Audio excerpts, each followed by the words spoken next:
Okay, so this is a little different. I got an email that I looked at and it ruffled my feathers, and I carefully thought of a response, and I responded, I think, appropriately. But I'm like, why is this freaking me out? Why am I feeling this way? What's going on? It was from a person that I know. It's from a person that works at trade school, and I know we've crossed words, and I know she doesn't have a lot of respect for me as a parent, which is fine.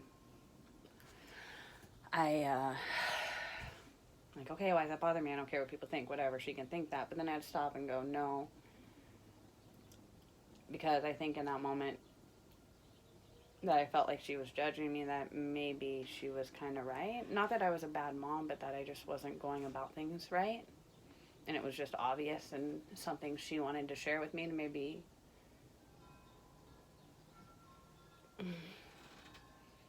give me some perspective. And it wasn't even what she said, it was just what she didn't say. Or maybe that was just the universe's way of coming through to me. And so as I sit here and I talk this out, it's a lot better if I put it into actual words. Because otherwise the words just keep going through my head and I get these waves of like, I get it. But then it's almost like anxiety, but I try to make it like anxious, like a good anxious. Just ride it and let it go. Not, hold on, ride it. Just lots of breathing. And as I was starting to talk about it and work it out in my head, I started burping. And that's usually when I know I've gotten to a sweet spot. I kept doing it and I couldn't figure out why. And then I went online and Googled, is there something about enlightenment and burping? And holy crap, there's a whole scientific research about people that are meditating, and especially with the breathing, and you open up this more space in your abdomen, so you burp more. But then there could be a lot more to it too. But I actually faced why this email, because honestly, it would genuinely haunt me and be a whisper in the back of my head for days. I'm like, nope, we are going to face this. We're going to talk it out. And we're going to deal with it. And I'm not going to feel guilty if I wasn't really the best mom for Trey right then, because I did need to heal myself. I'm not going to beat myself up about it. And, well, to be fair, he put me through some hard things. I mean, it's not blame. It's just I was exposed to things that were hard in my relationship with him. And I didn't know how to handle it. I didn't know what to do. And so I had a little bit of time there that I just backed off and needed to let him fall.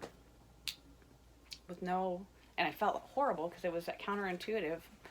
But maybe it was just the universe showing me I needed to back off and let him go on his path. And now we're both different people and we're in a different mindset and we're connecting better and we're communicating better. I mean, I tell myself every day that he's my prodigal son. He was with the pigs and now he's back. And you know what? He may end up leaving again and coming back again. It isn't about me. And I take my ego and my care and my concerns out of it. If I could look at him as though he were someone other than my son, a friend, would I judge him as harshly?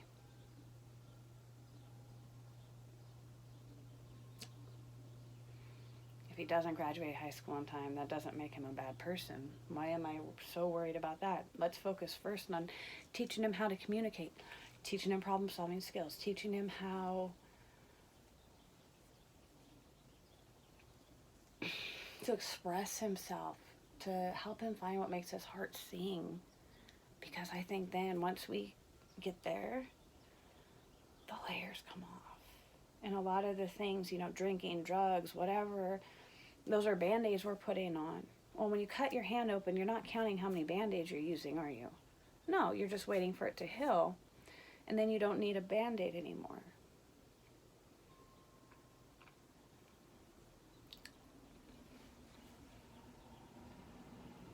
I think he's healing.